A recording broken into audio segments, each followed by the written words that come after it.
Hello and welcome to Shanvi study circle.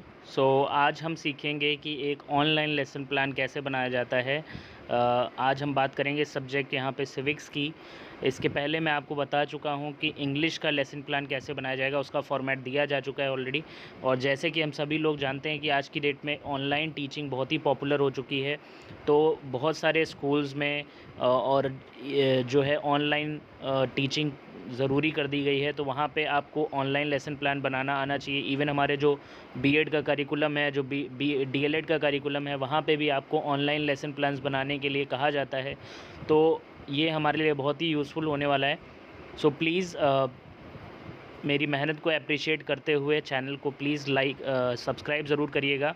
और बाकी भी सारे सब्जेक्ट के जो लेसन प्लान्स होते हैं और माइक्रो टीचिंग प्लान्स होते हैं, सूक्ष्म शिक्षण पाठ्य योजनाएँ और पाठ्य योजनाएँ, सारे ही सब्जेक्ट्स के और सारे ही स्किल्स के हमारे चैनल पे अवेलेबल हैं।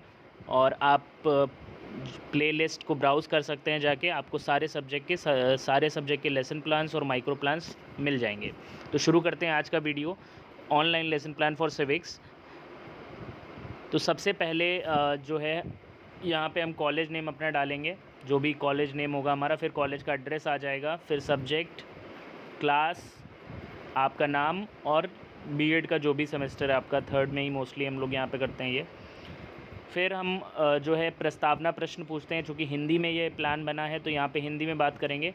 तो सबसे पहले प्रस्तावना प्रश्न पूछेंगे, और प्रस्तावना प्रश्न एक दूसरे से संबंधित होते हैं, जैसे कि 1 2 3 4 ये इस तरह से पूछे जाते हैं कि फाइनली हमारा टॉपिक निकल के आ जाए उससे, ठीक है।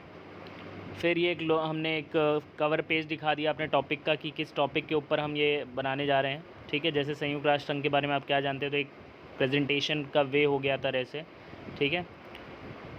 फिर हम यहाँ पे क्या करते हैं कि 2 टीचिंग पॉइंट लेके चल रहे हैं। 2 टीचिंग पॉइंट पे हम डेवलपमेंटल क्वेश्चंस पूछेंगे। तो जैसे पहला टीचिंग पॉइंट, उसके ऊपर 2 डेवलपमेंटल क्वेश्चन पूछने जा रहे हैं। पहला ये हो गया, दूसरा ये हो गया, ठीक। राष्ट्रीय स्तर पर कौन सी सरकार होती है, तो भाई राष्ट्रीय स्तर पर आपकी राज्य सरकार होती है। फिर वर्तमान में जो केंद्र में जो सरकार है उसका चुनाव चिन्ह क्या है। वर्तमान में जो केंद्र में सरकार है भाई बीजेपी है, तो उसका चुनाव चिन्ह क्या है, कमल है, ठीक है। तो यहाँ पे हमने एक तरह से संयुक्त राष्ट्र संघ का एक परिचय दे देना है, ठीक है, और उसके प्रतीक चिन्ह का जो है थोड़ा सा परिचय दे दिया है। और यहाँ पे हम चूँकि एक ऑनलाइन लेसन प्लान बना रहे हैं, ऑनलाइन टीचिंग की बात कर रहे हैं, तो एक यहाँ पे आप देख पा रहे हैं एक लिंक भी ऐड कर दिया गया एक्सप्लेनेशन के लिए। लिंक भी हम ऐड कर सकते हैं, ठीक है। तो यहाँ पे चिन्ह का, जैसे कि यहाँ पे हमने चिन्ह पे ही क्वेश्चन पूछा था और चिन्ह पे ही हम यहाँ पे एक्सप्लेनेशन दे रहे हैं, ठीक है। चिन्ह का एक्सप्लेनेशन महत्व तो बता दिया गया है, ठीक है। फिर संयुक्त राष्ट्र संघ के जो महासचिव हैं उनका एक इंट्रोडक्शन दे दिया गया है, और यहाँ पे भी एक लिंक ऐड किया गया है, नीचे देख पा रहे हैं आप, ठीक है। फिर दूसरा टीचिंग पॉइंट, उसके लिए हम 2 प्रश्न पूछेंगे। भाई पहला प्रश्न है, जैसे कि हमें शिक्षा कौन देता है, तो हमें शिक्षा अध्यापक देते हैं। शिक्षा के कोई 2 उद्देश्य बताइए, तो आप कोई भी 2 उद्देश्य बता सकते हैं, ठीक। इसी तरह यहाँ पे हमने उद्देश्य से रिलेट किया है कि संयुक्त राष्ट्र संघ के उद्देश्य हम पढ़ाना चाहते हैं, तो इसलिए उससे रिलेटेड ही क्वेश्चन हम पूछ सकते थे। तो यहाँ पे संयुक्त राष्ट्र संघ के उद्देश्य बता दिए, इनको एक्सप्लेन कर देना है अच्छे से। फिर संयुक्त राष्ट्र महिला जो यूएन वुमेन है उसके बारे में एक इंट्रोडक्शन दे दिया गया है यहाँ पे। इसके प्रिंसिपल्स बता दिए गए हैं, सिद्धांत बता दिए गए हैं संयुक्त राष्ट्र संघ के। फिर आपका तीसरा टीचिंग पॉइंट, उसके ऊपर 2 प्रश्न पूछे गए हैं। तो हम 2 या 3 टीचिंग पॉइंट बना सकते हैं, 3 से ज़्यादा नहीं बनाते हैं, 3 मैक्सिमम बनाते हैं, ठीक है। तो यहाँ पे आप देख पा रहे हैं जैसे कि राज्य स्तर पर कौन सी सरकार कार्य करती है, तो राज्य सरकार कार्य करती है। सरकार के अंगों के नाम पूछे गए। क्यों अंगों के नाम पूछ करके हम संयुक्त राष्ट्र संघ के अंगों के नाम बताना चाहते हैं या उनको एक्सप्लेन करना चाहते हैं, इसीलिए हम इस प्रश्न पे आए हुए हैं, ठीक है। तो यहाँ पर आप जैसे कि देख पा रहे हैं संयुक्त राष्ट्र संघ का एक थोड़ा सा जो भी प्रमुख अंग हैं उनको यहाँ पे दिखाया गया है, ठीक है। कितने इसके वर्तमान में सदस्य हैं वो बता दिया है, महासचिव का नाम बता दिया, कहाँ पे इसका पहला सम्मेलन हुआ था, आधिकारिक भाषाएं कौन सी हैं। तो इस तरह से आप फ़ोटोज़ ऐड करके आप अपने प्रेजेंटेशन को और ज़्यादा बेटर बना सकते हो, अपने ऑनलाइन लेसन प्लान को और ज़्यादा इफेक्टिव बना सकते हो। तो जितनी फ़ोटोज़ का मतलब ये नहीं कि आप भर भर के फ़ोटोज़ ही डाल दीजिए, कहने का मतलब ये नहीं है। बस जहाँ पे ज़रूरी है वहाँ पे ज़रूर होना चाहिए, ताकि आपका एक जो भी आपका लेसन प्लान बना रहे हैं आप, वो इफेक्टिव लगे थोड़ा, ठीक है।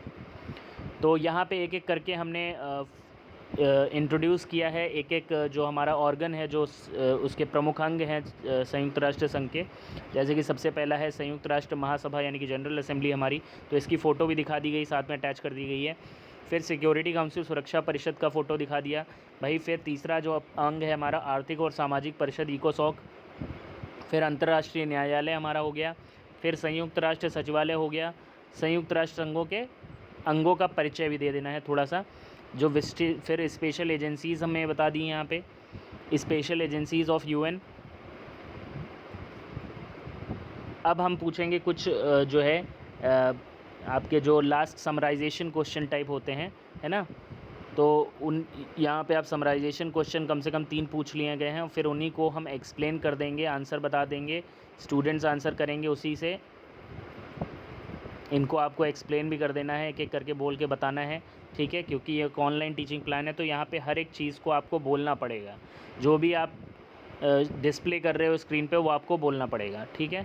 लास्ट में यहाँ पे 3rd पॉइंट पे देख रहे हैं आप, एक लिंक ऐड कर दिया गया है जहाँ पे संयुक्त राष्ट्र सभा का संपूर्ण परिचय यहाँ से हम क्लिक करके ले सकते हैं।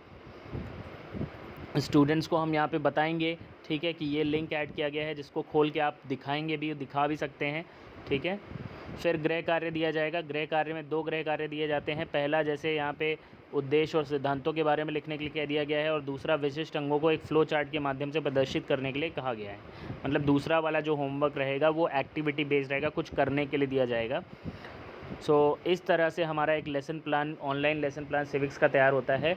धन्यवाद, और चैनल को प्लीज़ सब्सक्राइब ज़रूर करिएगा, और भी सब्जेक्ट के आपको ऑनलाइन लेसन प्लान्स किस तरह से बनाए जाते हैं, इसका फॉर्मेट जल्दी से जल्दी आपको उपलब्ध कराया जाएगा।